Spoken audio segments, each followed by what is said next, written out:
Friendly reminder that tickets for the Chicago screening and conversation around number 14 on our 25 for 25 list go on sale today, Friday, June 13th at 10 a.m. Central Time. We're headed to the Music Box Theater in Chicago on Sunday, July 20th, and ticket information is at theringer.com/events. We'll see you at the movies.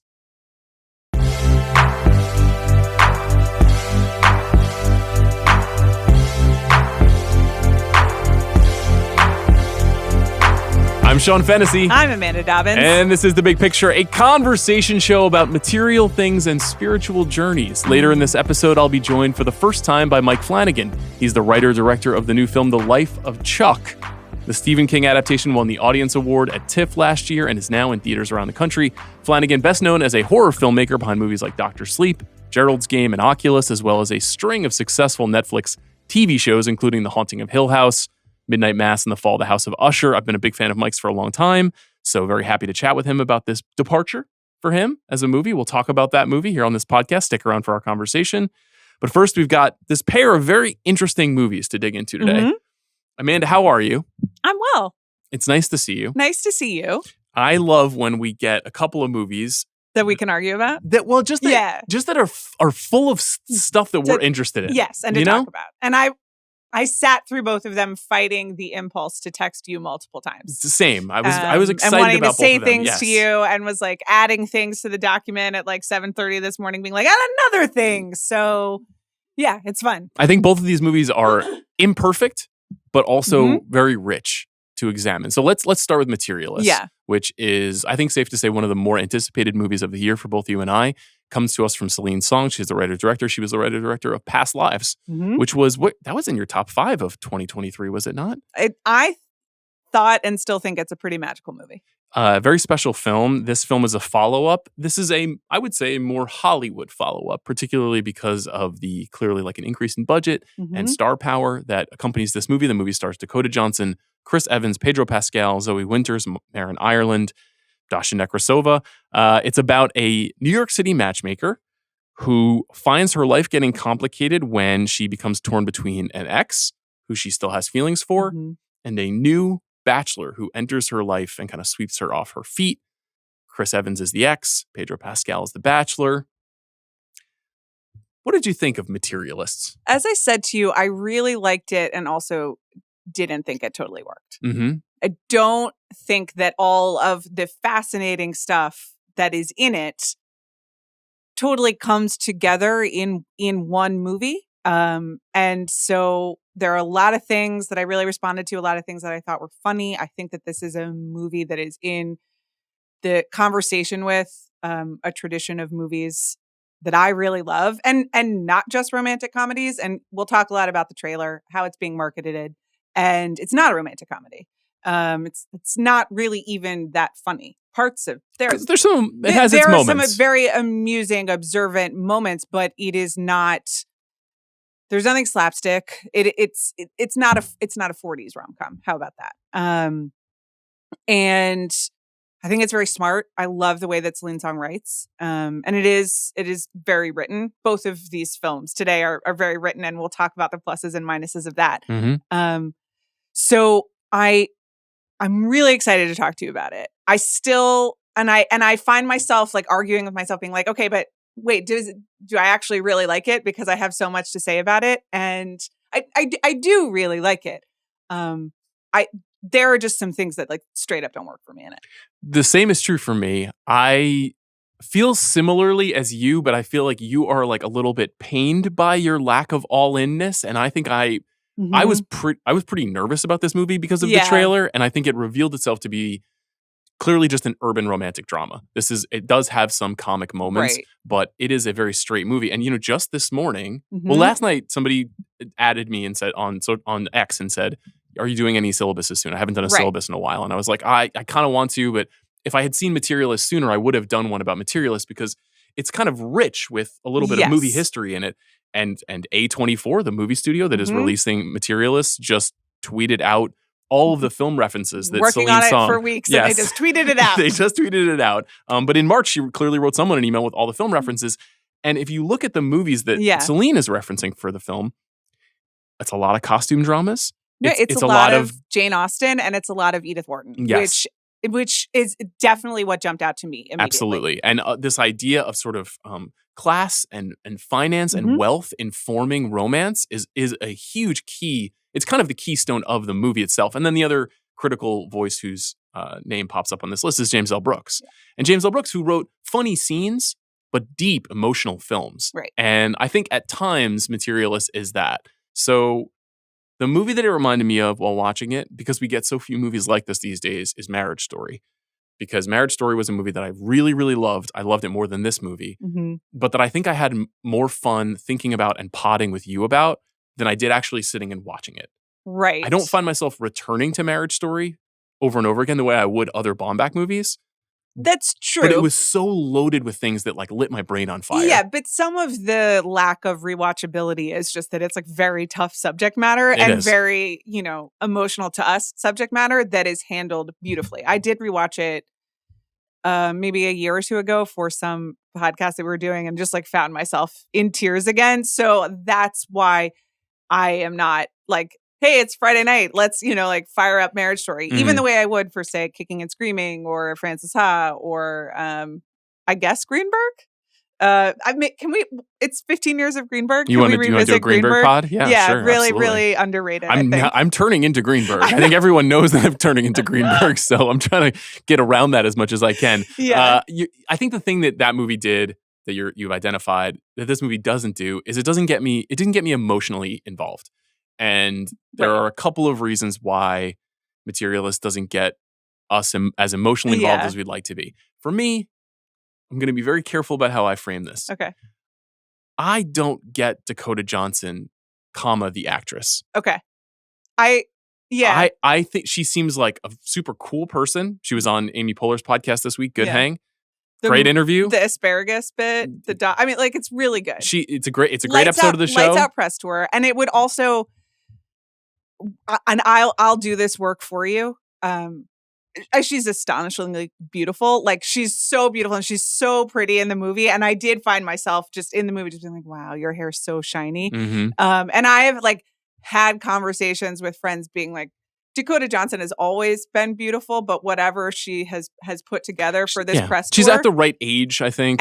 This film, it is like, it's powerful. Yeah, she's luminous. And that, I think in some ways works against her in this movie in a specific way. But to me, it's not about whether or not she holds the screen. I think she is a good movie star. I just don't think, I can't get connected to movies where she has to drive the emotional action. Right. If she is in A Bigger Splash and her kind of reservedness is playing, or Suspiria, where this sort of like restraint and fear is driving it, I can get interested in it. But a movie where she has to be the person that we are feeling for all the time, I just can't, it's black licorice for me. I can't get into it. I don't buy her as this person. Yeah. And the whole movie is kind of hinging on that. And so as much as I can admire and we can unpack thematically, visually, what is so cool and accomplished about this movie, I just kept banging my head against did she just read this dialogue for the first time in this scene? Well, okay. Yes. I would like to mount like a limited defense. Okay. Which is to some point, I think her reservedness and the disconnect from the world and an emotion, that she brings is a cool theme of the movie.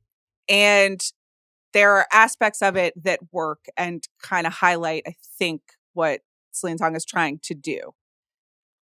I do not think that Dakota Johnson is built for long stage monologues. She's just not. And to your point about did she just get this for the first time? You know what? She's not the only actor in this movie who can't do it. So there are some really, really tough moments of two people saying what I think are like very interesting, well-written, like well-digested, if like a bit long, speeches about love and society and money and, the ideal marriage.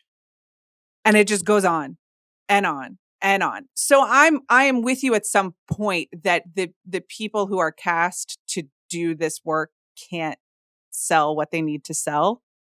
It's a complete paradox because a movie like this doesn't get made without Pedro Pascal, Dakota Johnson, Chris Evans, very well-known people who you want to get emotionally invested in their characters' stories. But it's hard. Broadcast news will come up probably multiple times in this conversation. It's notable to me that it's the very first movie on Celine's list. And the dynamic between Holly Hunter and Albert Brooks and William Hurt is sparks all the time. Right. It's a very hot movie. This is a little chilly at times. It is a little bit removed. And I think it's interesting to see Celine Song elevate herself as a filmmaker. I think some of that coldness is because she has entered like a world of wealth and class that we don't see in past lives. Right. You know, the Pedro Pascal character is a private equity guy, and he's got this like classic American Psycho bachelor pad that is beautiful. He only dines in elegant, subterranean, beautifully lit restaurants. Yeah. A lot of the way that she shoots all of these things is it's not a watch commercial, but it's not Fellini either. You know, it's kind of like in this middle ground between there's like a real point of view, but it's very polished. I thought a lot of Sophia. Definitely. And the observation, not just there's that great, the apartment reveal scene is done. It's also like the first time they have sex. And I think Dakota Johnson is great in that moment because she's hot for the apartment, not for him. Yes. There's a great shot of her like kind of peering around the corner to check everything out. And the camera is working with her too. So I think that's really well done. And then there is a lot of, there are things at the edges, like both weddings, impeccably designed and really like say something about these characters and, what kind of chess pieces they are in this game. And they are also just like incredibly well observed. Like that barn wedding, like I was like, is this where I got married? In a way that was really upsetting. It's very familiar. It was not. And it was a beautiful wedding. So good job, Zach. And good job, this movie. The bridesmaids and the like at the first wedding and the comedy of that. So there is stuff that she's doing like with the camera, with scene setting, with world building that is like very, very well observed, very sharp, and really works. I think the first 15 minutes in particular was very Woody Allen, Nancy Meyers to me, where it was much more comic. It's much more introducing many characters who have like their foibles are right on the surface. They're constantly talking about the things that they want, which reveals their own weaknesses. And there is an energy. And then as soon as we start determining what the emotional conflict of the movie is going to be, which is the hit. There's no emotional conflict. It's just a little flat. There is plot suspense, sort of. Yeah. And I did find myself wondering, well, I wonder how she's going to end this. Because like, I know what's going to happen according to the emotional or the not even the rules, but like the rules of expectation. Well, sure, but I was like, okay, are you going to follow the rules or are you going to subvert the rules? You know, and you could pick either. But in terms of what's happening between these characters or at least what's being performed, I know exactly where the emotions lie. There's no doubt. And, respectfully, there's just zero chemistry between Dakota and Pedro Pascal. Like absolutely nothing. And their press tour has been amazing to watch because they do have a different, really electric kind of chemistry. Like, please check out the Vogue interview. It is so funny. I haven't seen that. I think we will kind of start to nudge into spoiler territory. Yeah. So if people have not had a chance to see Materialists, I would say for me, it is a soft recommend. And I think some people are going to love it. Yeah. And I think some people are going to be like, what is this? I ultimately did like it. I might even like it more seeing it again. I have only seen it one time. Yeah. But I think that what you just described about their kind of anti-chemistry between these two people is the feature and not the bug, because that is the theme of the story, is when you're seeking a partner in your life. Yeah. Is it better to seek the person that will give you the things that are on your checklist? Or is it better to seek the person that will animate that spark inside of you?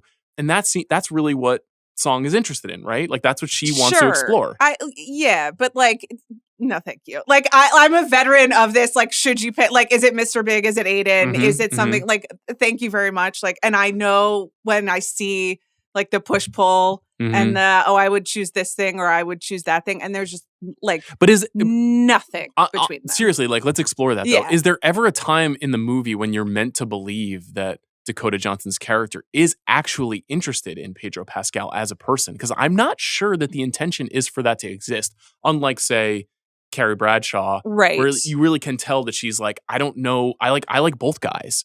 You know, like this movie is different because even though Chris Evans is on the periphery of the story, he's not fighting for her. He's thinking about her. Right. They're in contact, but it's not a competition in the way that we usually see it in the Philadelphia Story sense, where you're like, these two guys are right next to each other and they're kind of fighting for the same dame. This isn't really that kind of a movie. I mean, it is like a what is she going to choose?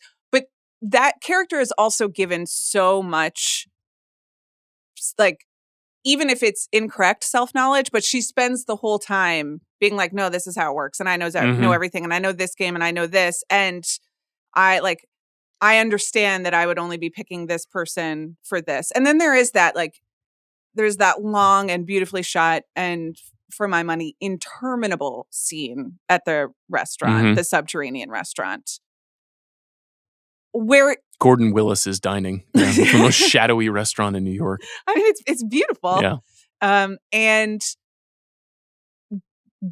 it seems like he's turning her a little, maybe not emotionally, but in the sense of where do her, like, emotions go?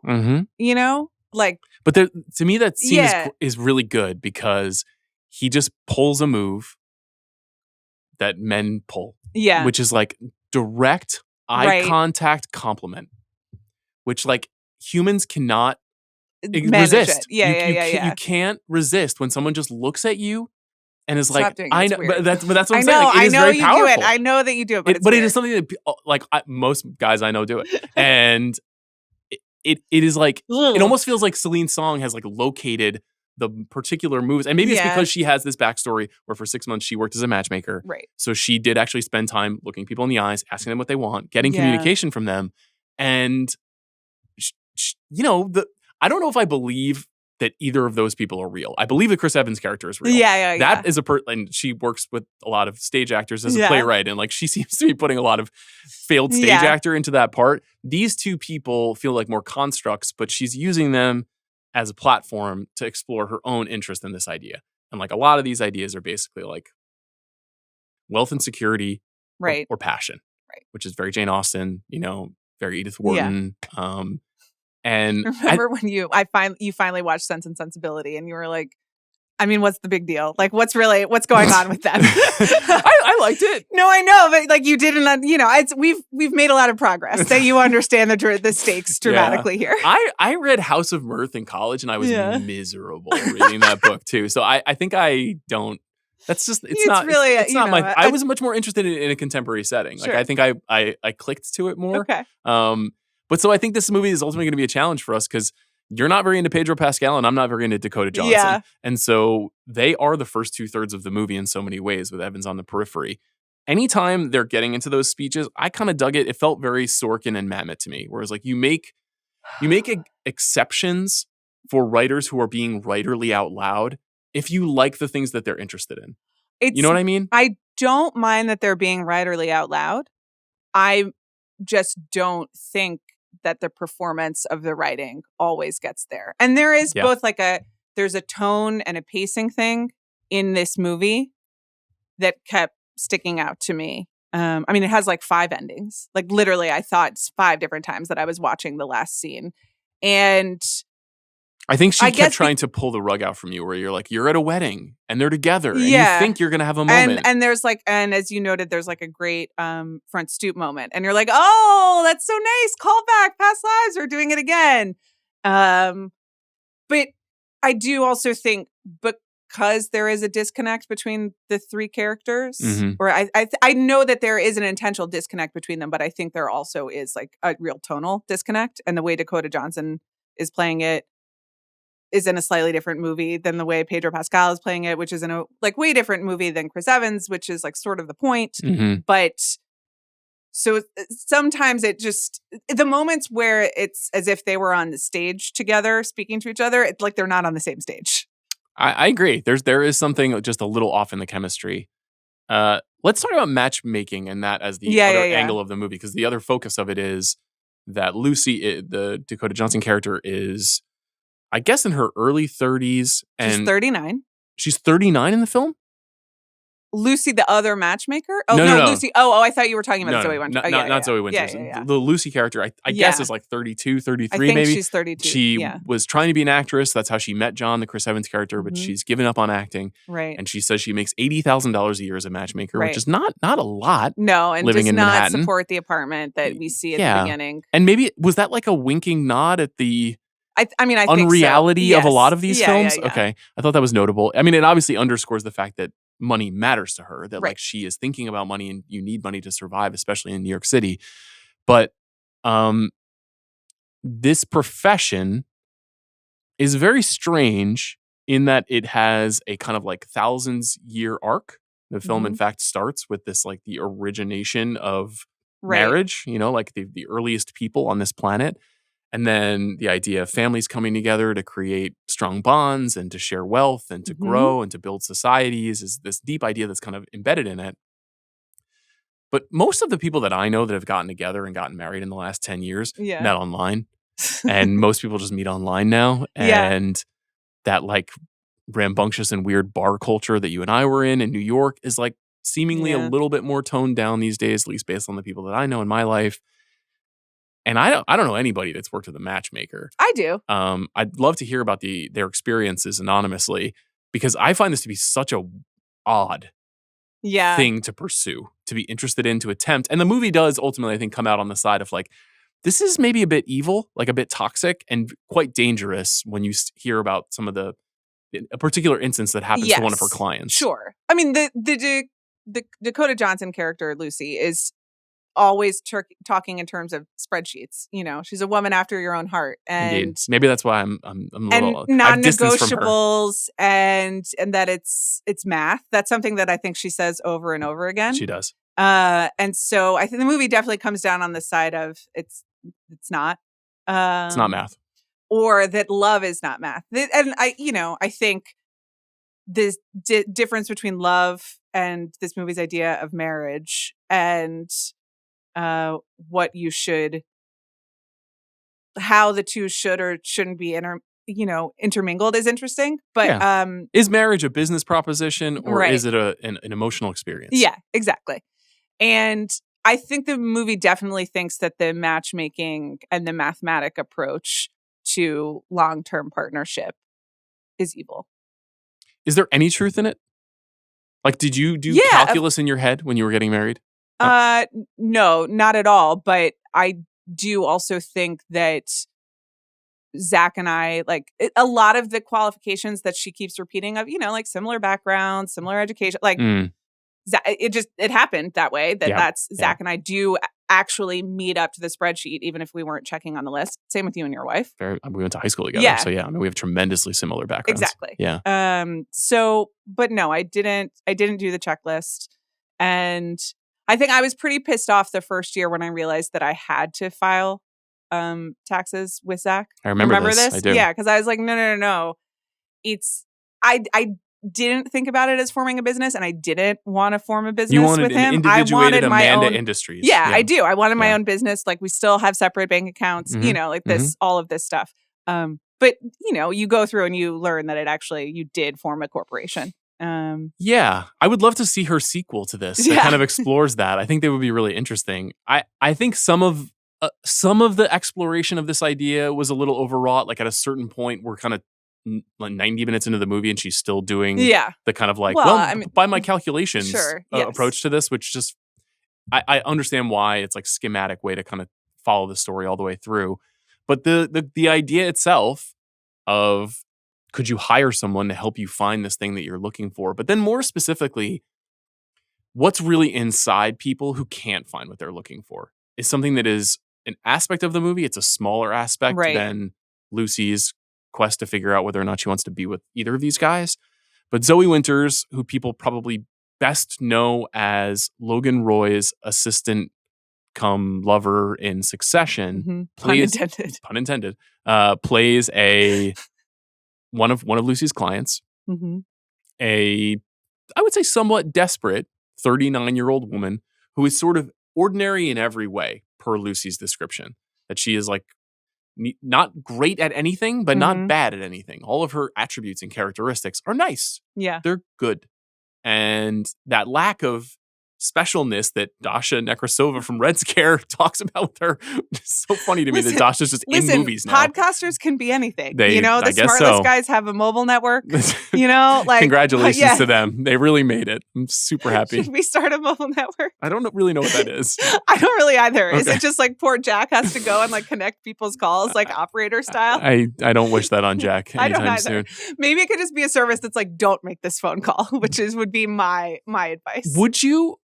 Would you consider an advice service where you took one call per week from a listener and you just gave them, you Dear Abby'd them? 1,000%. You would do that. Oh my God. Okay, so there's next week's episode. I would be so good at it. Okay, so we don't have an episode for next week because we were going to do this movie and Life of Chuck together. And now we're combining them. I saw both movies and I was like, I feel like these movies fit together. Yes, they do. So what I wanted to go live on Monday. Oh, just for like an hour or 90 minutes and just like be in the chat. But if we did like the advice episode, I think that would be funny. Bobby, Jesus Christ. Jack, do you think we could do that?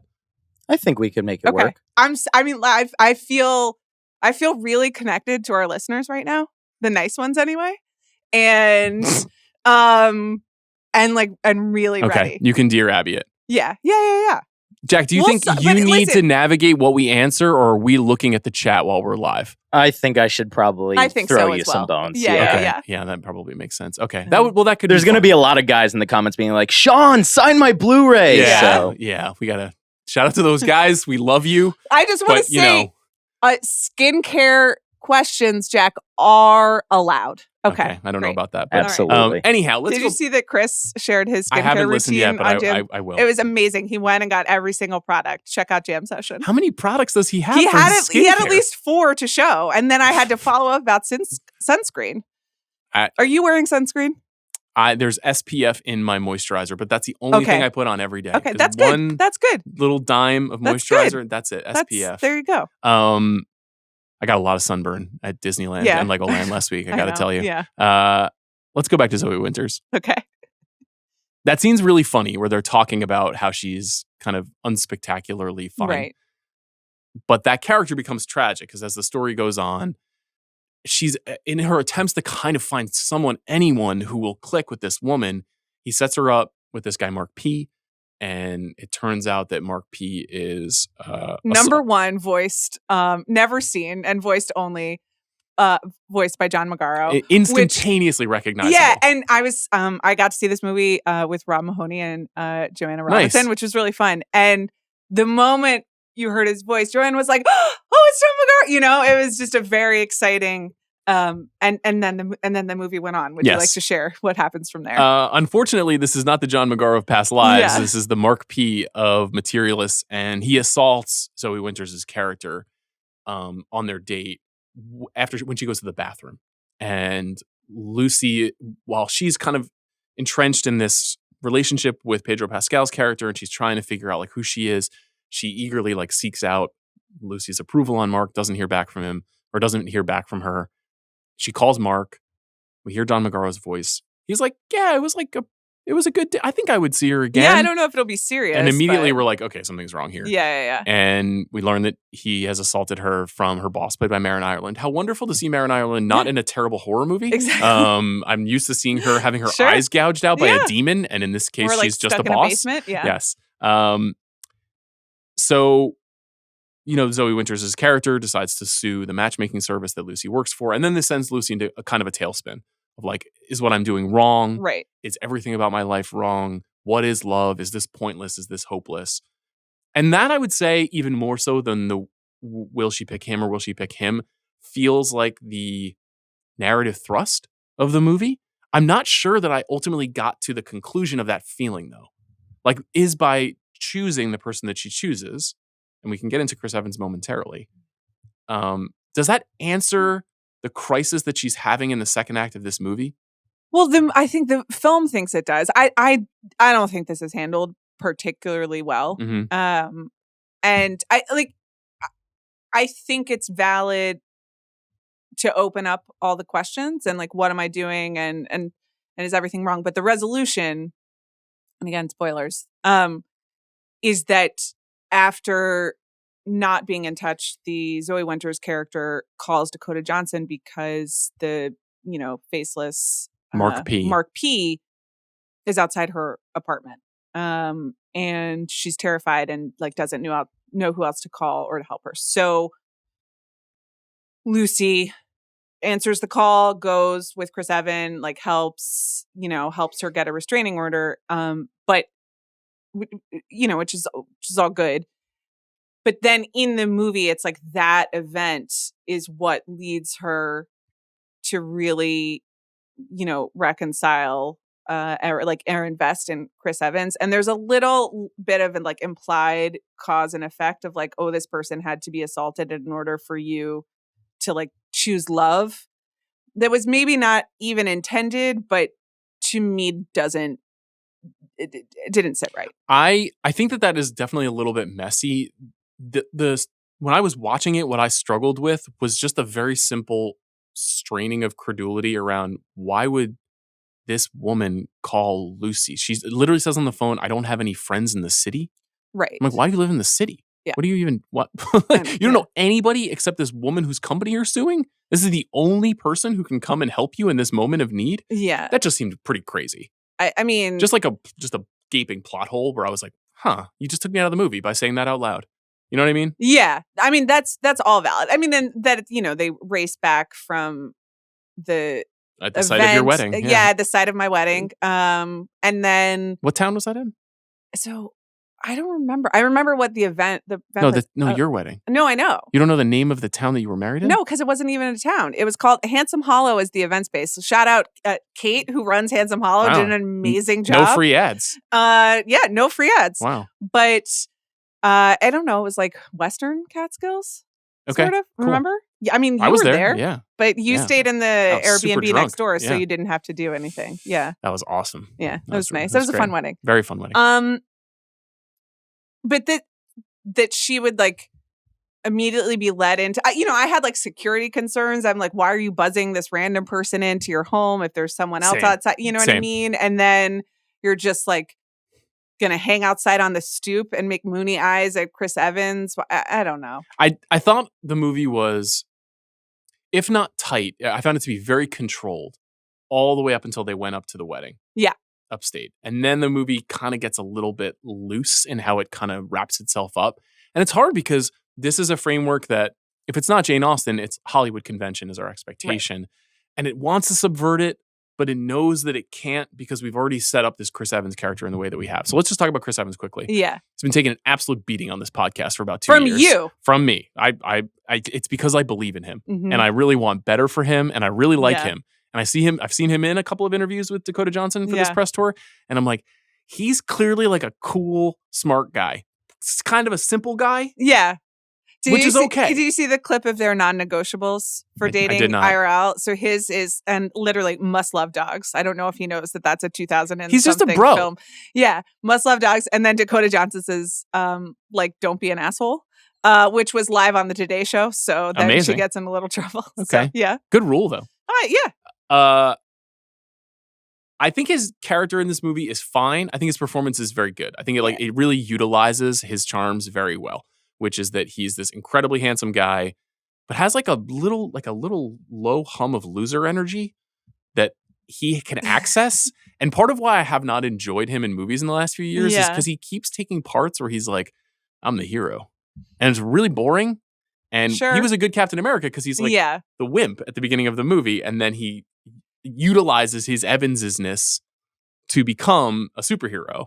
I agree. I think that and I like Dakota Johnson. I like Pedro Pascal. I'm sorry. But in contrast to the other two, he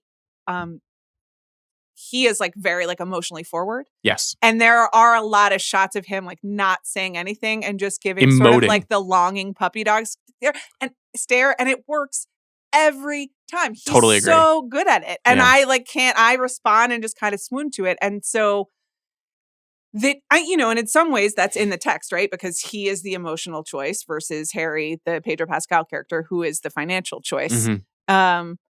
But movies are an emotional medium and so you do find yourself responding. He's wonderful. Yeah. I think the movie is very intentionally not letting you really get too close to Harry.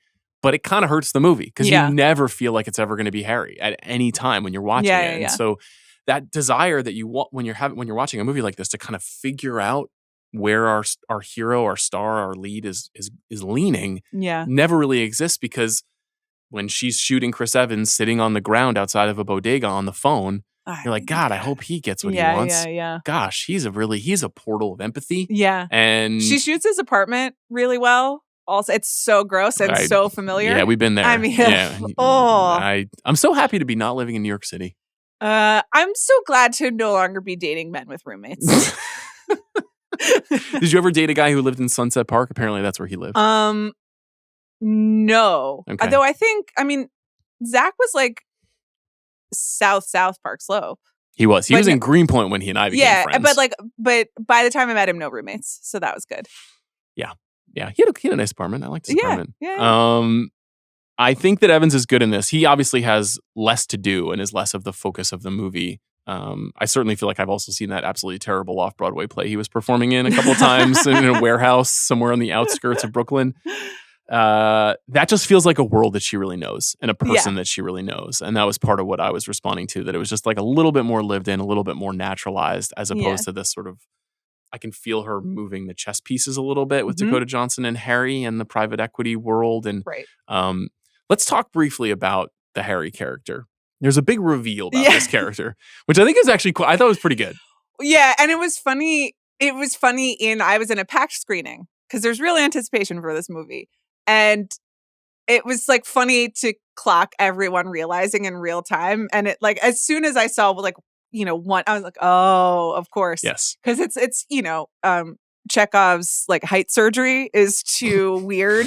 Earlier in the film, there's a discussion about the fact between Dasha's character and Lucy about how men can have a surgery to lengthen their legs and become taller. Yeah. And this movie is very interested in the idea of what height means to a man. Yeah. And which I think and in many ways height as like their financial, literally their capital. It's a status builder for sure.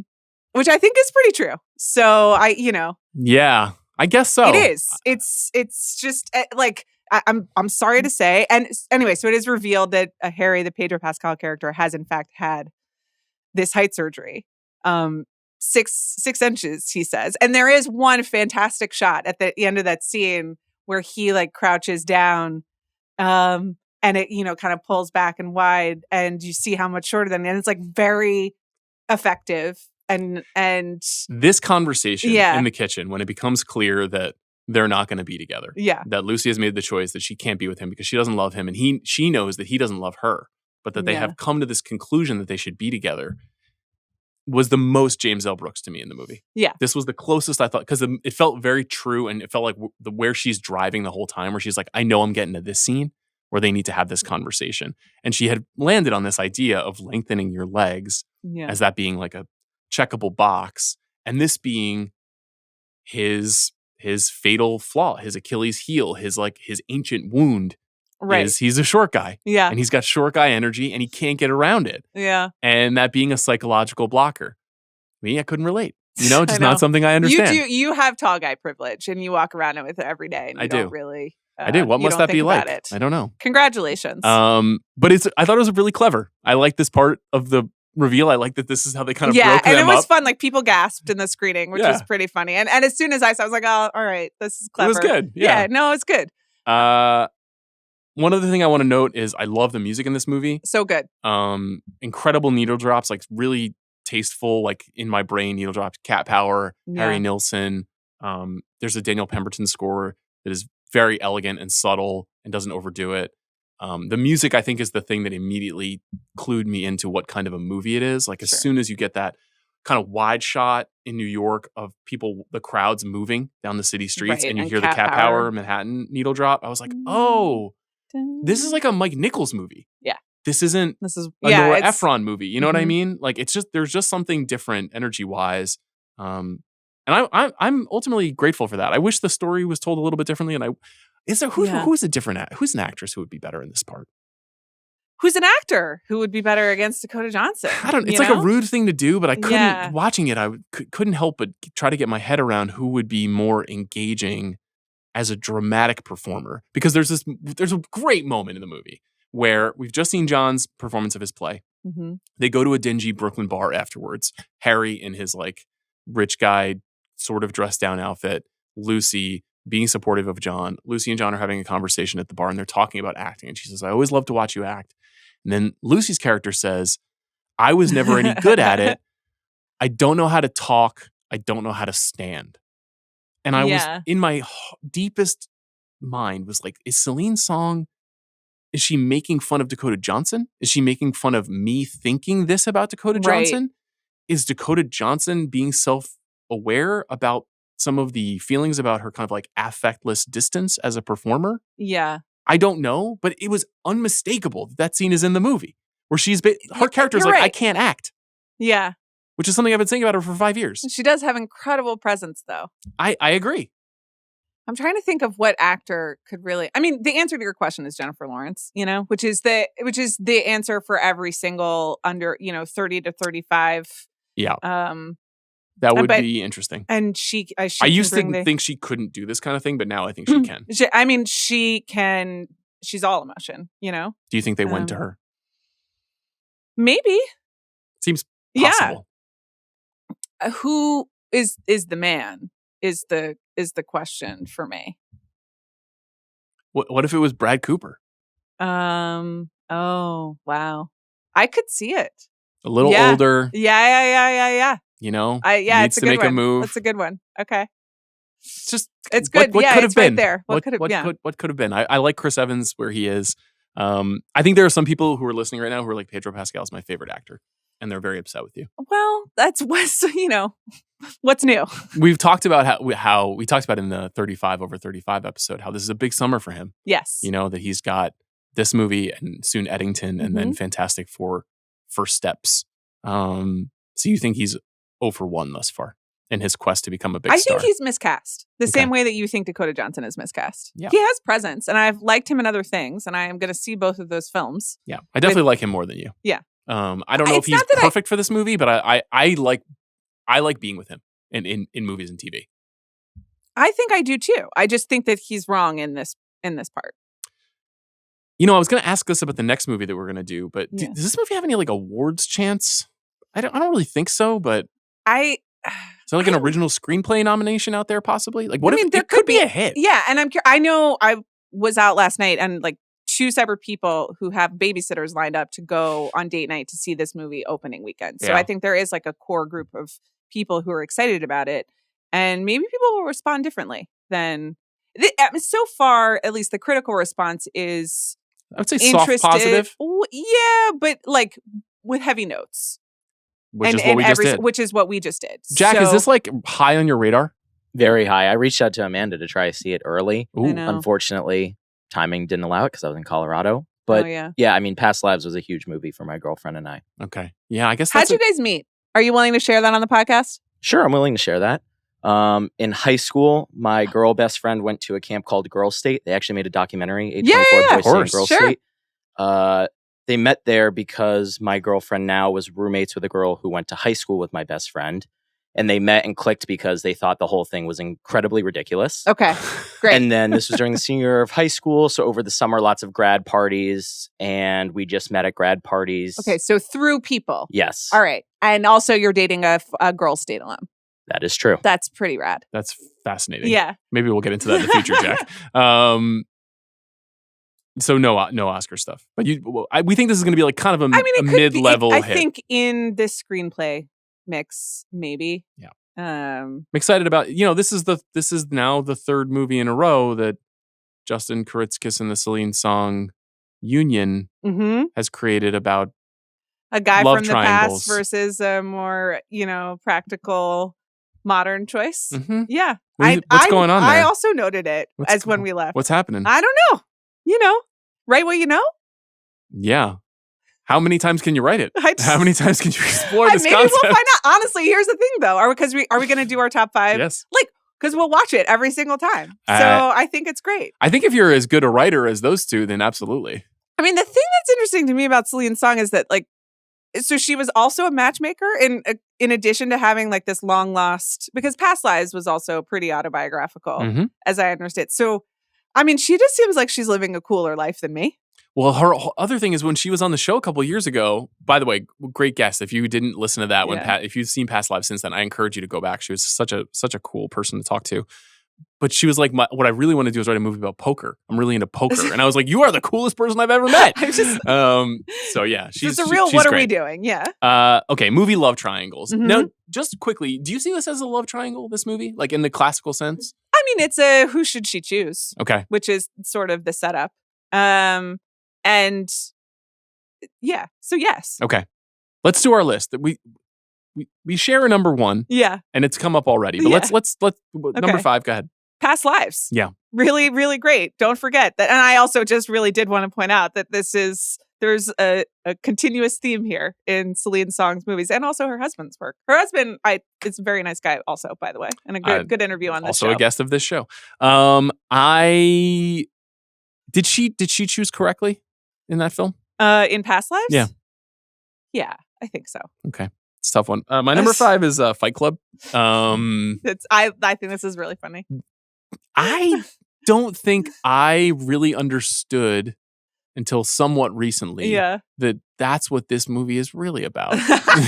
It's like, should I decide to be in a committed relationship or not? Yeah. And if I don't, should I be an agent of anarchy? Which is just a really, when you're 17, you don't get, all you can get is the angst. Yeah. All you can get is the why is the consumerist, nightmare world this way.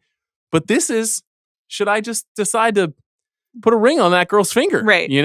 That girl who loves to go to meetings about colon cancer. I think it's very funny to view it through that lens. Yeah. Okay. What's your number 4? Another recent topic on this show, Something's Gotta Give, which I did kind of approach this exercise under the thought umbrella of, what are my most like, oh, maybe she should have chosen the other guy movies of all time? Because that is like the success of a love triangle in some ways, that both are like real candidates. Yes.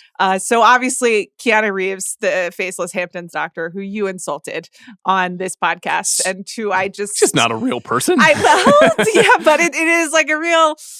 It's powerful. We'd all like to have sex with that guy. There's no question about it. But also, beyond that, what is going on with that guy? Don't you think you would have a nice life with him? He's a doctor in the Hamptons, and he likes plays.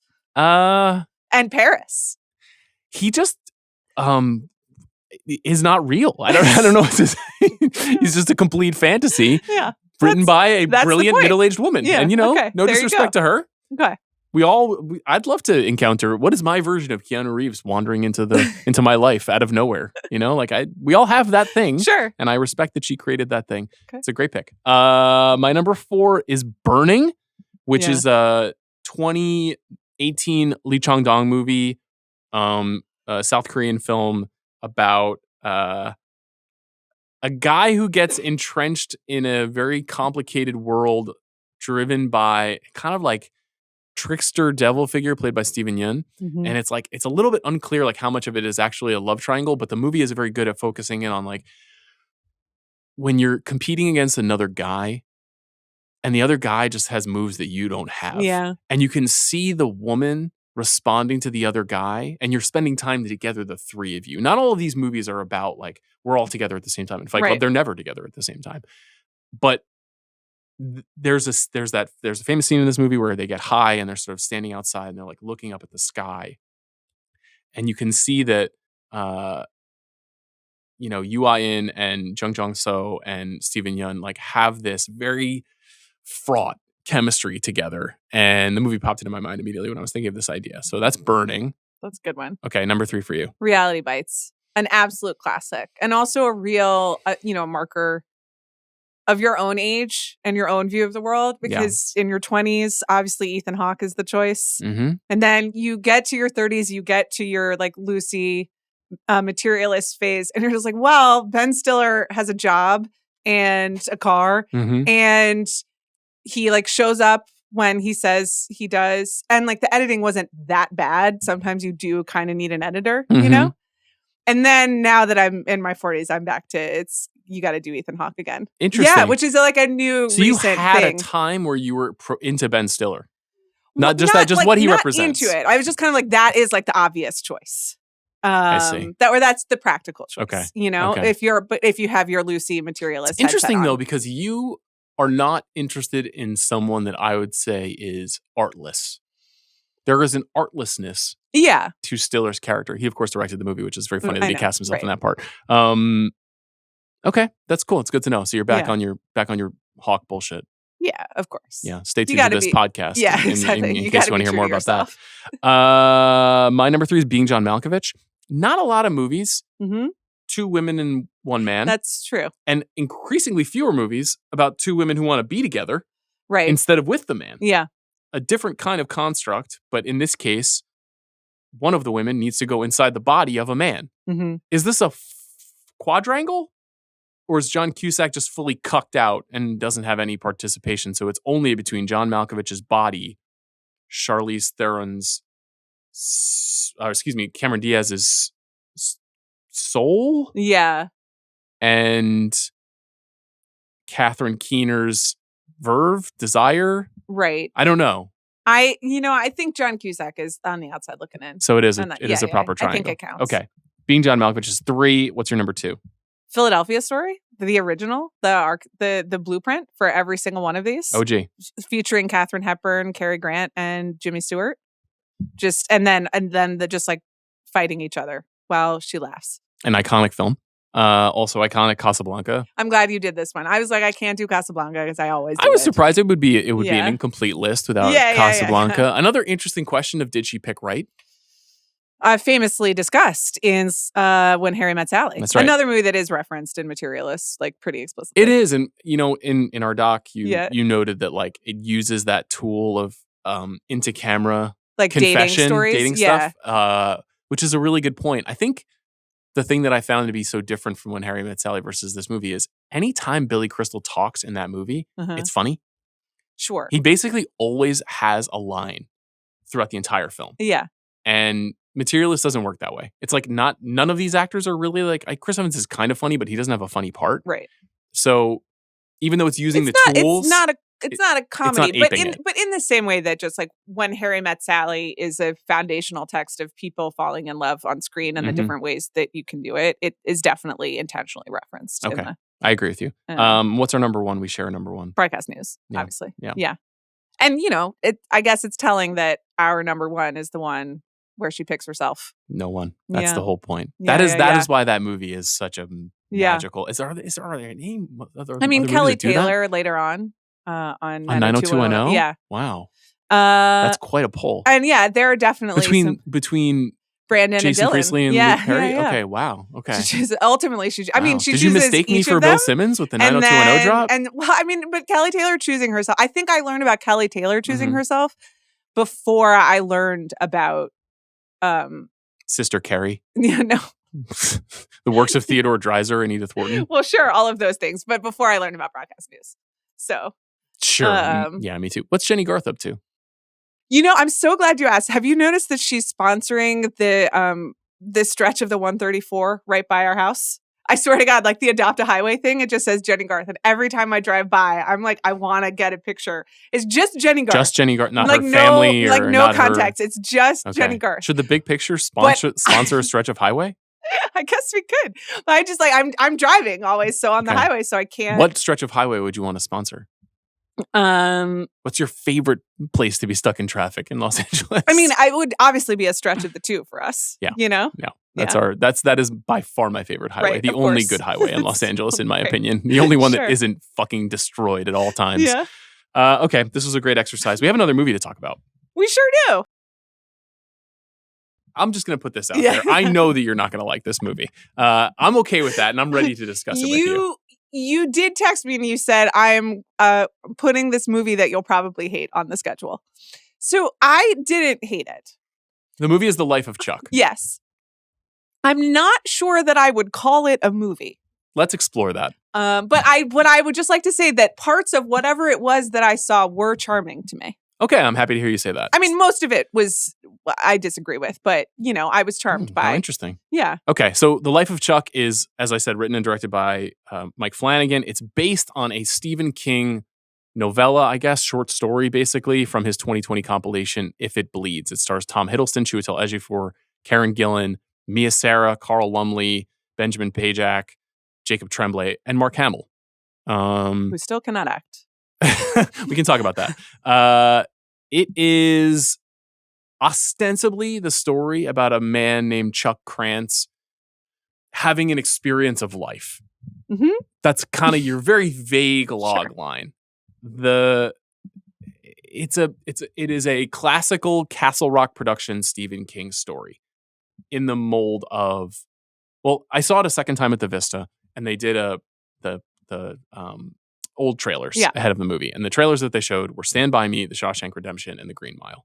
I don't think that this movie has quite the kind of like canonical importance, especially of those first two, but tonally, there is a certain kind of Stephen King story or book that is different. Parts of Atlantis is a version of this that is different from It, Carrie, Salem's Lot, the historic horrors that he has written over time. This one is pretty lofty and pretty unusual. And so even just saying, is this even a movie, I find really interesting. I actually asked Mike about that because this movie doesn't really have a protagonist. It has a non-linear structure. It's unclear. And if you want to see this movie and don't want to have anything spoiled for you, stop listening right now. For the record, I liked it.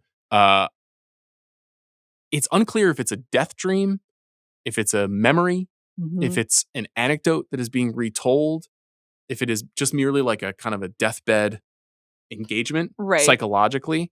But it opens and I don't even know if you could describe it as reverse order because it's not a linear story. Well, it does say Act 3. It is trying to signal to you that we're starting at the end here instead of the beginning. It does. And Act 3 takes place in a world that is falling apart. It is the literal apocalypse. And we were with Chiwetel Ejiofor's character. And he is a teacher in a local school, and natural disasters are occurring around the world. And it's very clear that we're wrapping things up here on Earth. The internet is going down. Social services is falling apart.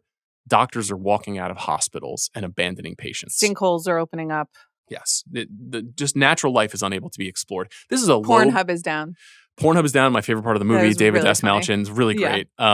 The first act of this movie is my favorite part of the movie because as I was watching the movie, and I never feel this way anymore because of the thousands of films I've seen, I was like, what the hell is going on? Where's Tom Hiddleston? Right. What is this movie? Who is Chuck? What is going on? Chuck is, communicated in this first act as just a person on a billboard that says, I think it's like, thanks, Chuck, for 39 great years. 39 years. Yes. And the characters in this section seem to think he was like a bank employee of some kind who's having some sort of send-off. And then that image of him signing off starts appearing on television broadcasts, on radio broadcasts. It's clear that he is kind of the big brother of this world. And we learn pretty quickly that he's the big brother because this is all happening in his head. That this is all collections of memories, experiences, people he's met, things he thought he saw jammed together while he's ostensibly on his deathbed. Right. How quickly do we learn that? I think by the end of the first act. Yes, but not 3. like in the first 10 minutes. It's more like 45 minutes in. I wanted to ask you how long it took you to kind of figure out what was going on here. I think once they flashed back to Tom Hiddleston on a deathbed, I was like, oh. But before that, I did not really know at all. And I just knew that it was like one of the fanciful Stephen King things. So I was like, well, I guess anything could happen. I thought part 1 was pretty effective. Well, most of it. It was the most emotional. I was stressed out. I thought the evocation of the way the world was falling apart and how they were learning about it and how Chiwetel Ejiofor in particular was thinking about it was upsetting and effective. I agree. He's such a good actor, and he's just like me for real, watching TCM at night, drinking whiskey, trying to make sure, trying to like pretend everything's fine. It was very relatable. Karen Gillan, another actress I like, who plays his ex, and they're sort of like seeking each other out. And then we come to see that maybe she represents another person that Chuck encountered in his life at a certain point, but maybe it's like a distortion. Right. And so seeing the film a second time, you can see that, all of these figures that we meet in this first part represent these little scraps of experience of Chuck's life. And one of the reasons why I think it's so effective is I completely agree. For a low budget independent movie to render the world falling apart in very subtle and small ways. There's no CGI in this movie. There's a little bit at the very end of part 1, and it doesn't look that good, but that's okay. For the most part, it's not relying on your kind of like epic Dean Devlin style disaster movie. So I like a lot of that stuff. The film does have narration. Yeah. So I'm not typically a fan of narration in films. I'm willing to make exceptions. Nick Offerman reads the narration. Much of it is pulled directly from the story. Yes. I wanted to ask you if you think this movie is better if you simply remove the narration. 1000%. A disastrous choice, in my opinion. And it's not just like here and there voiceover. He is reading long chunks. It is verging on audiobook. I was so angry. And I also started dissociating at some point. I mean, it's not how I'm not an audiobook person. I'm a visual learner. So at some point I was like, please stop talking. I'm not even hearing you anymore, you know? And I thought, I understand that it's based on a Stephen King text, but it was doing a lot of telling of the feelings that the movie was, and the actors were doing a much better job showing. So I kind of agree. There are a lot of times where you hear his voice and I'm like, you don't have to tell me this. Yeah. And it just goes on and on and on. I think I would have been more on board with it if he merely was setting up each chapter for 30 seconds. Sure. The way that you get into a new chapter of a book and you can almost feel the narrator guiding you into this new section. Yeah. You know, when you're like, if you're shifting perspectives in a Franzen novel, right? You're like, oh, now we're over here 3 years ago with these other people in this family. Right. That would have made sense to me. I think there is just like a real overemphasis on it, especially in the final act. We can get to that. The other thing that is just kind of gnawing at me a little bit was that there's this great movie, It's Such a Beautiful Day, that Don Hertzfeldt, the animator, made some years ago. It was like a collection of 3 shorter films that he had made and he put them together. And Hertzfeldt, the animator who does everything, draws everything, also narrates the movie. And his voice is really close to Nick Offerman's voice. So I was like, has Mike Flanagan seen this? Is this like an homage? Is it an accidental closeness? Because that also is a film about like someone's life coming apart and mortality. Anyway, the narration just, I would add on, really just like heightened like the TV-ness of the filmmaking a little bit for me, both, you know, more reliant on words and story, but you know, it's clearly shot on like some like weird mall in Vancouver. And there's an artificial quality to some of the sets. Right. Yeah. And it just, and it feels a little Netflixy, which I, you know, and so, and I just, can I tell you something? Yes. Seeing it on a struck print at the Vista looked a lot better than seeing it on digital in a screening room. I'm sure that that's true, but I think I do think that the fact that there was just the narration went on and on and on, and so also you're having to like pair images to it that felt a little bit filler, because you're trying to serve the words instead of the image. That it stuck out to me. I hear what you're saying. The second act is basically like a reverie about Chuck having one magical moment where he encounters a busker on the street in what looks like a fake version of the Santa Monica Pier, I guess. The 8th Street Promenade is what that's like the Vancouver Mall that I was talking about. Okay. It's like an open mall or But something. Do they say where it's supposed to be? That's what I was kind of getting at. No. Okay. And he encounters this busker, a woman playing drums, and he breaks out into dance. Yeah. And it's kind of an extended Gene Kelly homage. He eventually has a dance partner. Yeah. A redheaded woman, much like Karen Gillan is redheaded. And that's it. They dance.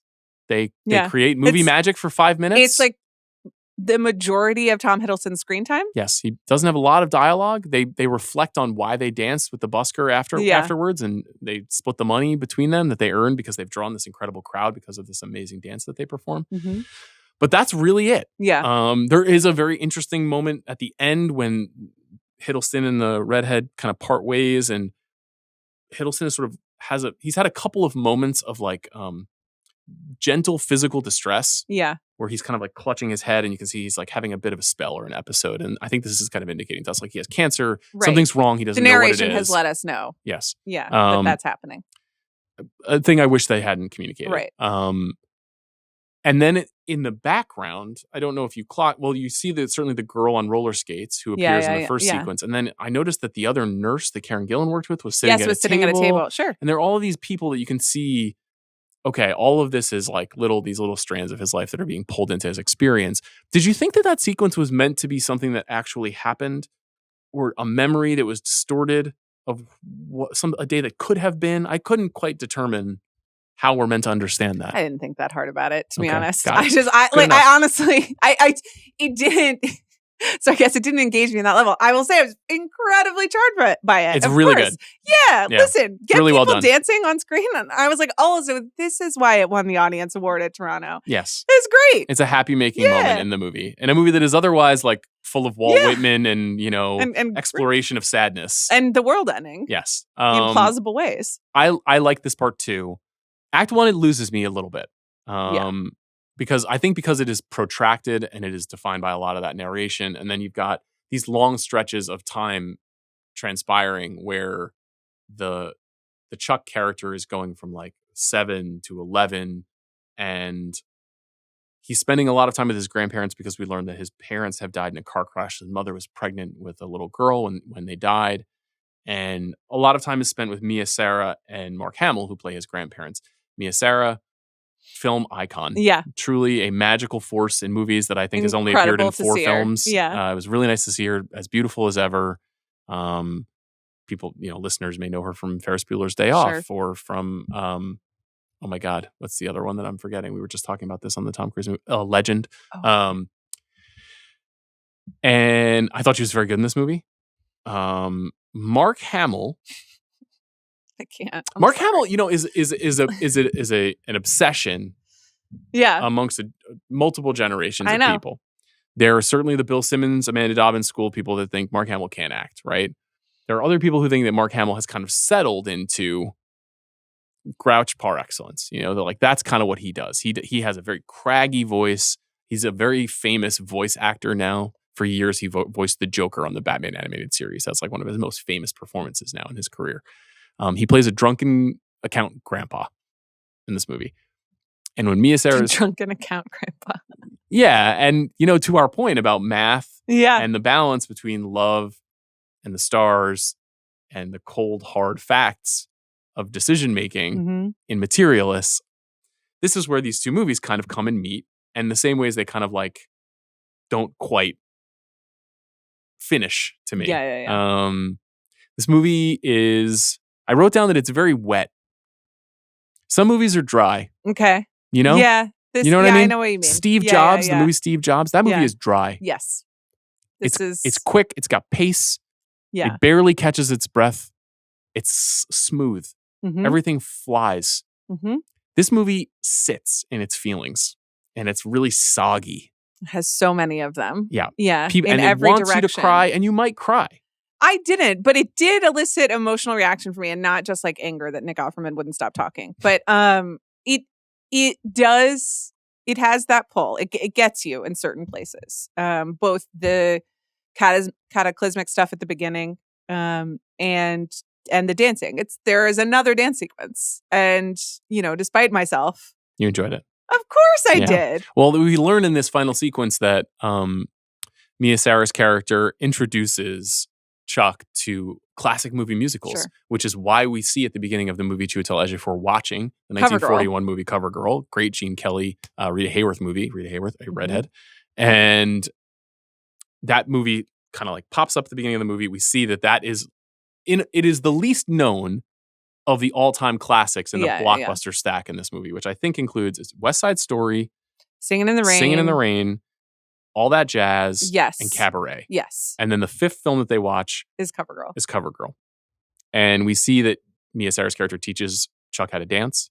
Mm-hmm. He's pretty good at dancing. Mm-hmm. And that is kind of his superpower when he goes to middle school. Right. And how he gets the attention of girls. Right. And how he can kind of be his best self. And also that maybe he can see the future, or he at least knows the dances ahead of time.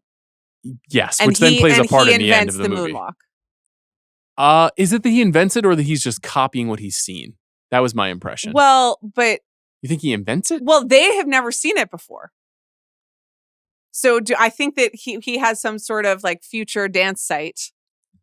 I hadn't considered this. Well, I mean, the Mark Hamill character has some sort of future site, and he does. I think, and it is like when they're doing. I didn't know it applied to dance. Well, I thought it just applied to death. What, like the first dance scene, the dance class, he knows every single dance, like instinctively. That's how they present it. It's true. And it does seem like this is the 80. It seems like it is pre-Moonwalk, and they're all like, "What are you?" So you think doing? This movie is Minority Report for dancing?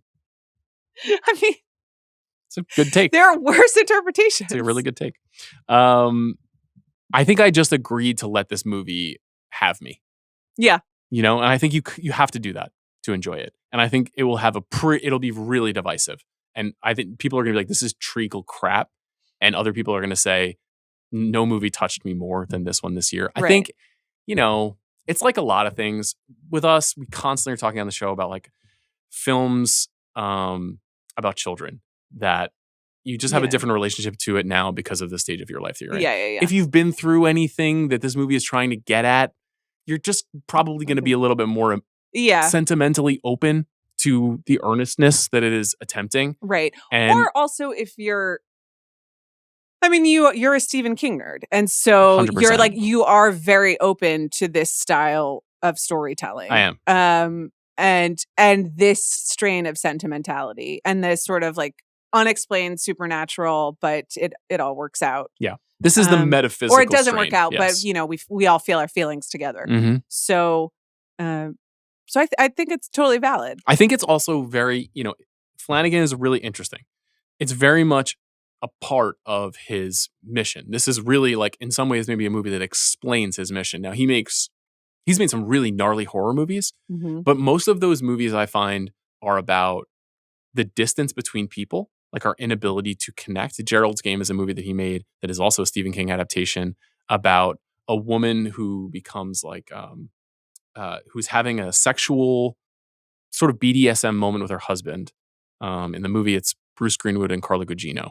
And he handcuffs her to the bed, and then he has a heart attack and dies. And she's handcuffed to the bed and she can't move. She can't get out. And then it's sort of like everything that goes on in her mind as she thinks back on their relationship, her life. She has this kind of like cosmic LSD style trip through these feelings. And it is a movie that is about like connectivity and its loss. This is the same thing. Right. So as a fan of his and as somebody, like, I don't really watch a lot of Netflix TV shows. I've watched all of his Netflix TV shows. Yeah. I like his whole mission, his whole project. So I found myself more open-minded. There's when there's a long sequence where horror icon Matthew Lillard shows up as like, I guess like a local, is he a construction worker? Or he's his neighbor. Yeah. Chiwetel Ejiofor's neighbor. And he becomes this vessel for just like reciting facts about the end of the world. Yeah. And when you're watching the movie, you're like, how does he know all this shit? And why doesn't Chiwetel Ejiofor know any of this stuff? How did this happen? Right. But then you realize that this is like, in your own mind, you've got different spaces where different pockets of information exist, and these people represent these different pockets of yourself. That's just like watching The Haunting of Hill House, where in a family, like each person represents a different version, a different memory, a different experience of that family. So I think I'm very open to this movie in a way that some people won't be, which I understand. Why don't we have more dancing in movies? Well, I don't know. You don't want singing. Yeah, they didn't really sing in this. I know. It was great. It occurred to me while watching it. I was like, I think Amanda's going to like this because no one broke out into song. If they sang like good or inoffensive songs, it would be okay. I mean, it's as we have discussed, most new musicals. What's a good inoffensive song you want sung in a movie? I mean, I don't mind Singing in the Rain, Okay. Okay. Make Them Laugh is okay. But only songs from older musicals? You don't want like Espresso to be sung? Well, I think if the arrangement were okay, that would be funny. But I don't really think... I guess Mamma Mia, when they're singing those songs, that's part of the joke. You still have not seen Mamma Mia, right? I haven't seen Mamma Mia, no. I have to tell you something about that. You just reminded me of something, but I can't talk about it on the show. Okay. What about if they just started singing Addison Rae songs? I haven't listened yet. Have you? I have, yeah. Oh, how are they? It's fine. Okay. I think there's just like a real crazy grade curve thing going on here where people are like, oh, this isn't bad. Right. An influencer made a pop album that's okay. Perhaps we should give it a 9 out of 10. And just like same old bullshit. I'm not that interested. I'm still with last year's pop girlies, you know? Okay. Who are they? Sabrina Carpenter. Sabrina Chapel. Dua Lipa. And Chappell Roan. And my beloved Taylor Charlie. Swift? No. Charlie XCX. Dua Lipa did it last summer's album didn't really pan out, but she's engaged. Did you see? To Callum Turner? I did. Congratulations to those two really hot people. Yeah, just a slab of who meat. just seem incredibly two wonderful love. slabs of meat. Yeah. She has a brain. She's got a great book club. So I've heard. Yeah. Can I? Go ahead. This is important. This is actually important. Okay. This is pure Amanda material. This is why we podcast. Is reading just reading? Yeah. Just being into reading. Yeah. Does that make you smart? I because there's you see the new paradigm. They're like, oh, Kaya Gerber. Yeah. Loves books. Listen. Dua Lipa loves books. I'm not saying they're not smart. You're an avid reader. I know you're smart. That's true, but I do not. They read far more challenging material than I do at this point. Does that mean that? That's not does true, that actually, matter? But yeah, I there's an ambition. To me, that's actually weirdly kind of sexist. That people are like, oh, she reads books. She must be brilliant. I mean, it is sexist. You're totally right, but it's more that like I am continually like, wow, that seems pretty heavy. And I don't know if I feel like reading that about their book choices. Like there is like a seriousness and like a level of challenge to both the Kaya Gerber and the Dua Lipa. But that's because their work is frivolous. I don't think their work is frivolous. Okay. I think what Kaya Gerber does in Bottoms is very funny. And would you say it is deep and searching? Would you say it is about the human spirit? It is that's what this show is hot about. Girls have feelings too, okay? They deserve to be explored on screen. Lord knows I respect them. I think that their reading indicates a curiosity that I admire. Okay. And also that I'm like not I was just like I've like all the books I'm like, well, that seems really hard. I'm going to read another detective novel, sorry. Has Dua Lipa read The Life of Chuck? I don't think so. But I haven't either. So I'm not one to cast, judgment. One thing that was tough was Charlie XCX on TikTok obviating the entire need for this podcast by doing the Final Destination, right? Yeah, I sent you the content and you did not realize she's wearing a bikini. I responded. And I know she's wearing a bikini, and so you were like a little distracted. But that's the point. You're supposed to engage with the whole picture. She's wearing a bikini, drinking a cocktail, talking about Final Destination, and it was like an FBI task force entrapment circumstance for me. I know it was really, really good stuff. I was like, this is dangerous for me. Yeah. So yeah, she's a Leo like us. No shit. We should just cancel the pod. Okay. Because I think should she host it? Charlie? Yeah. She's making a film now as well. I would love for her to come be my co-host. Why don't you go on like a 6-month vacation and it'll be me and Charlie? Oh my God. I would love nothing more. Live from Tenants of the Trees. I didn't get to have my brat summer last year. We'll do it this year. That sounds fantastic. I'm very happy for you. Quickly on Life of Chuck, before we go to Flanagan. It did win the Audience Award. Yeah. But last year, So now, then I think the Audience Award winner, I think, is it like 11 out of the last 13 have been nominated for Best Picture, maybe more. Right, but they all are either previously owned or get and have a release plan in place, or they get rushed out in the same calendar year. If Anora didn't exist, would this film have been nominated for Best Picture last year? Because one of the reasons why is because Neon was like, we got our contender. We don't need to put this movie out right now. I don't think so, with respect. Do you feel it's being buried in the awards race? If this was a November film, would it have done a little better? Maybe, but I don't know. I think we're just a summer feel good. I think Neon knows what it's doing, like a summer feel good movie, and then it won the Toronto, so everyone needs to go check it out. But I don't think it's actually seriously going to be in an Oscar race, so you don't have to put up the money for that. Do you think people are going to check it out? I don't know. There were like 10 other people in the theater with me, so at 11 a.m. on a Wednesday. So you saw I saw a regular public screening. Yeah. Okay. It's pretty limited release. So was everyone sobbing? No, I don't think anyone was crying. Okay, that's too bad. Yeah. Any other thoughts? How's everything else going in your life? You're down for the advice episode? on Monday? I'm really, really excited. You know why I don't want to.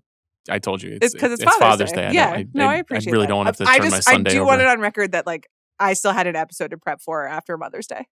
Is that true? Yeah, I think so. What was it? I mean, I guess. No, I think it was Melancholia that we did the next day. So well, okay. That doesn't. It was like a present. Yeah. And maybe it was Tuesday. Maybe I didn't have to do any prep. You think that you thought about it? I think that not only do I think I thought about it, I think I also thought about it in a selfish way because then you I had a very busy Mother's Day. Yeah. So I was really not able to do any preparation. I'm scrolling back now. No, we did the mailbag. The 10 a.m. after, did we? Monday. We did. I'm looking at the calendar. It's okay. A mailbag is like as low as like an advice. Maybe column. That's why we did that. Yeah. We didn't want well, that's thoughtful. Thank you so much. I don't even know if I did that on purpose. Happy Father's Day. You never said Happy Mother's Day to me on the podcast. I'm so sorry. It's okay. You're a great mother. Thanks. You're a great dad. Thanks. I feel bad that I didn't say it. And your girl dad view of the world is really changing all of us. So I thank you. You're mocking me, but it has changed me. I know it has. It's beautiful. Completely. Yeah. I'm having an excellent time being a father recently. Yeah. She rules. She's so great. She's doing great. She is extremely selfish and is going to destroy everyone around her, but it's okay. So are both of my children at this point? The life of children, yes. Okay, should we go to my conversation with Mike Flanagan? Okay, let's go to my conversation with Mike Flanagan.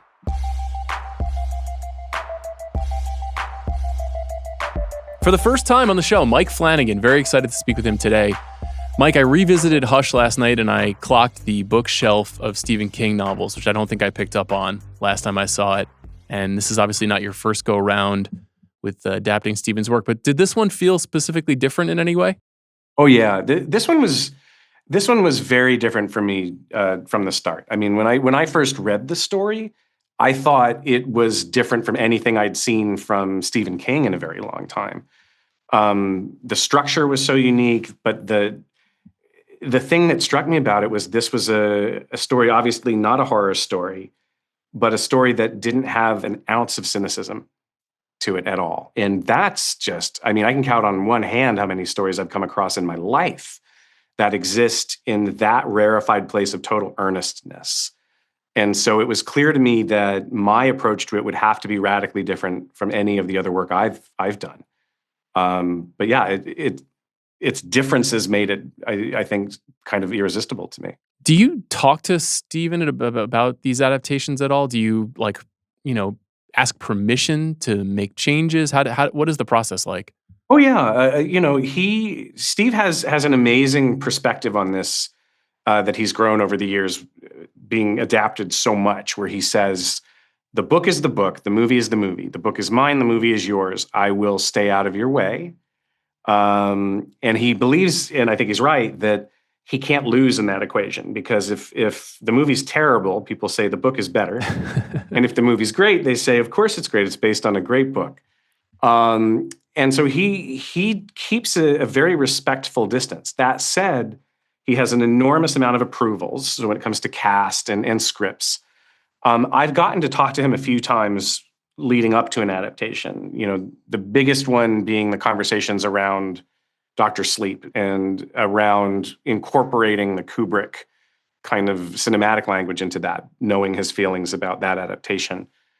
With this one, I remember the first conversation we had about it, I said to him that I really believed if he trusted me with the material, it might be the best movie I'll ever make. And I had just gotten the rights to The Dark Tower at the time. And he said, I hear you. I think that sounds great. That story isn't an obvious adaptation to me, so I'm curious to hear how you'd approach it. But I think we should just focus on Dark Tower. He doesn't like you to have more than one thing, because it means one thing isn't moving forward. And so with this one, I remember I sent him the script, and he came back with no notes and was just like, go on, go make it. I can't wait to see how this works out. You made like a pretty dramatic choice, though, in the way that the story is structured. And I know that people have been doing this with King's work for a long time and making strong artistic choices against the framework of his stories. But are you nervous to share with him, like, hey, I think it should be more like this instead of the way that you conceived of this story? Oh, I thought I was with this one. I thought I was pretty pretty in the ballpark of what he did. I made some additions to it, but I kept his structure intact, and I changed this the least compared to Dr. Sleep and Gerald's Game, I guess would be how I would frame it. Do you see a delineation in the kinds of stories that he writes? Like this one feels very, what I would describe as like Castle Rock entertainment, like in the mold of the films from that production company that had some relationship to his movies. Do you see like a bifurcation in any way? Yeah, I mean, there's definitely kind of the Steve who wrote, Stand By Me, Shawshank, both Castle Rock you're talking about, The Green Mile, where he's really kind of letting the genre elements take a back seat to the human story he's telling. And then there's, Steve contains multitudes, as do we all. So I definitely see the difference. I think, though, there's an incredible commonality to it in that Stephen King, regardless of whether he's doing Pet Sematary, which is one of the scariest and darkest stories I've ever read in my life, or Hearts in Atlantis, which is one of the most gentle, both of them are about the decisions we make based out of love. And no matter how dark the story is, that is always kind of the engine. So I think one of the things that's amazing to me is to see how many different expressions of this idea, this humanism, Stephen King is capable of creating. It makes it really exciting as a constant reader and as a fan of his to kind of never really know what we're in for, but to only know that there's an emotional honesty to it that's going to kind of connect it to everything else. So yeah, I feel the distinctions that you're referring to for sure. But I think as I've gotten older, I zero in much more on the common threads kind of underneath them. So for you as a filmmaker, why was this the right time in your life to adapt a story like this? And to, I guess it's a pivot in some ways from the work that you've done previously in genre. Very much it is. I think the answer to that, there's always the crazy circumstances that have to come together for you to make any project. So there's a certain amount of that that's never in my control. But what makes me very glad about the fact that I was able to do this movie when I was, is that I've got 3 kids. They're 14, 8, and 6. When I first read this, it was 2020, April 2020, and the COVID lockdown was brand new. And my kids were looking to me for some kind of answers and reassurance while I tried to pretend I wasn't utterly, utterly terrified of what was happening around me. And looking at them, wondering what kind of world they were going to inherit. That really touched on an incredible parental anxiety that I'd never felt before. But the story that Stephen King wrote also gave me an enormous amount of hope and gratitude. And so I think this movie came around at the right time in my life because my entire motive in trying to get it to the screen was that I wanted it to exist in the world for my kids when they hit that inevitable feeling that I had in 2020, that I have again now, that the world is coming off its wheels. And that finding joy, connection, and love and optimism is more important than ever. So this just happened to coincide with a time when I don't know that it was ever more important to me to feel those things and to grab onto them myself for my kids. As a viewer, there's another commonality with that period in time for me, which is I had not read the story before I saw the film, and so there's just this tremendous disorientation that you feel through at least the first 2 acts of the movie. Yeah. And, just the way that you've chosen to make it and being faithful to King's story, it's hard to tell whether it's a series of memories or dreams or visions or reveries or what are we actually experiencing in the way that you've kind of like set us off balance for our movie watching expectation. Can you kind of talk about how the intentional choices that you made to keep us in, I assume that's the space you wanted us to be in, but how you actually were able to execute on that? Oh, absolutely. I had a similar feeling when I read the short story, and we approach it a little differently in the movie. But I had felt reading it like I had been thrown face first into this reality that all the other characters had already caught up with and gone through the various stages of grief and acceptance. There's no context to that. And the thing is, that more than anything mirrors my experience of the world right now. The context that we are reaching for is coming from media we can't trust. It's coming from social media that contradicts itself.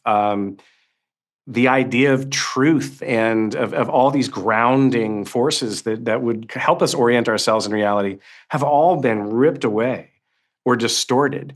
So I feel that way today. I feel that disorientation way too frequently. The idea for this was to plant the audience in that space of that chaos and gradually lead them to peace, to optimism, to hope, through joy, and through mourning and sadness too, where appropriate. I think King balances those really well, and we tried to replicate that. But the way we would approach it was, actively avoiding getting into expository dialogue that would orient us, only offering a little bit. Every scene had a new piece of information about this world, but nobody had the whole picture. And by the time we kind of realize what might be happening, the world that we've been presented with is already ending. That feeling that time's too short, that you never really get your feet under you, resonates with me a lot. The other thing that really sticks out to me when I think back on the movie is it doesn't really have a protagonist. It has a title character. Yeah. And it certainly has a through line in Chuck, but it's so unusual, even beyond your traditional ensemble, like the series that you made for Netflix. They're big ensemble pieces and they have multiple characters. At times you're kind of clinging to just the idea of existence and experience throughout the movie rather than a person, which I found to be just a cool choice. And I was wondering how you thought about that and just kind of maintaining a narrative film without having that thing to lean on that you often do. It was really fascinating to watch incredible actors come in and make an incredible impact in short bursts of time. Because you're right, there is no clear protagonist in this. Chiwetel kind of is that protagonist in the beginning, but that gives way. And I think that's interesting because it speaks to the theme of the multitudes that we all contain. There's no one particular version of me that is the main one, that is the protagonist of my life. And I think we're all this kaleidoscope of different people. And we're informed by this kaleidoscope of different people. What I love about it is it gives the audience a chance to put themselves in the story more than trying to hang their identity on a particular character.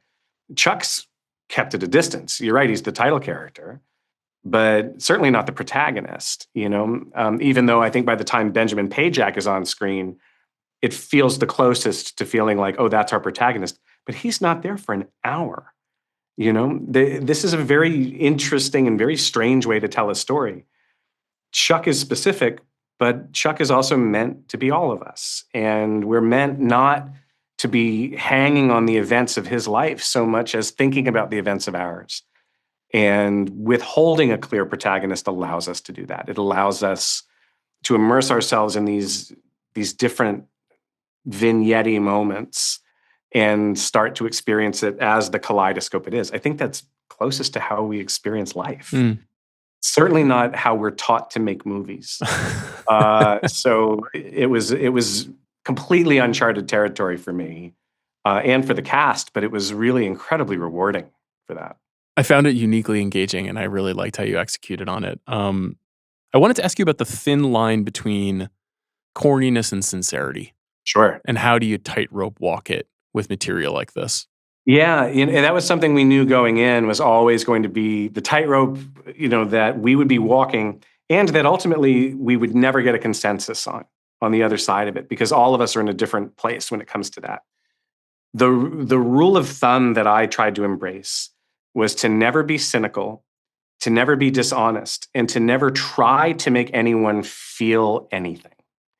I had certain feelings reading the story. I was having emotional reactions contemplating the story. It was important to me that the movie never tried to manipulate. And I think that's the big difference. With the Newton brothers, with the score, we talked about avoiding manipulative scores. I don't think there's a minor key in it because we didn't want to say this is sad, this is hopeful. We wanted a emotional optimism that carried us throughout, but whether it was death we're watching or whether it was, a moment of pure innocence and joy, it was kind of operating on the same baseline. I think we live in a very cynical world, and I can very easily understand how stories that are this earnest may not resonate with everyone. In a lot of ways, we have our guards up. We have to. There's a level of cynicism that's required to survive in this world. But it's so rare for me to, some of my favorite films I've seen through my life, these rare movies that don't have that cynicism, to be able to make something like that, I just felt like if I ever felt like I was pushing it or lying or trying to force someone to feel something, then we were doing it wrong. It was really just about putting it out there as authentically and honestly as we could. Hiddleston approached it. I remember the word that leapt to my mind when I saw him come to set was that Tom approached it with incredible humility. And that, I think, was our North Star for this. I hope it resonates with people. Historically, films that do engage in that level of earnestness can certainly go both ways. It's a brave act, to be heartful in a movie in 2025. It is, and I was grateful to see that courage was brought to set every day by my cast, because they're the ones who sell it. It was, I think, an incredibly brave story for Stephen King to include in this volume full of horrors, with If It Bleeds, which is a wonderful collection, but this is very different. And it is a fine line. I hope we landed on the right side of it. That'll be up to the individual viewer. Mike, we end every episode of this show by asking filmmakers, what's the last great thing they have seen? You're a cinephile. You're on Letterboxd. I know you are. The last great thing I saw was Ryan Coogler's Sinners. Tell me what you liked about it. So much. I saw it 3 times, twice in IMAX. And there are moments of pure genius in that movie. There's an incredible musical number that dropped my jaw in the theater and reminded me why I saw it in a sold-out theater in a large format, and it reminded me. I love these reminders that come along every so often about what makes that experience so profound and unique and different than the one you get at home or the one you get on streaming or the one you get even in a theater that isn't populated, But yeah, that's the last great thing I saw. It really knocked me out. Great recommendation. Mike, I'm a big fan of your work. Thanks for doing the show. Thank you so much. Thank you for your time.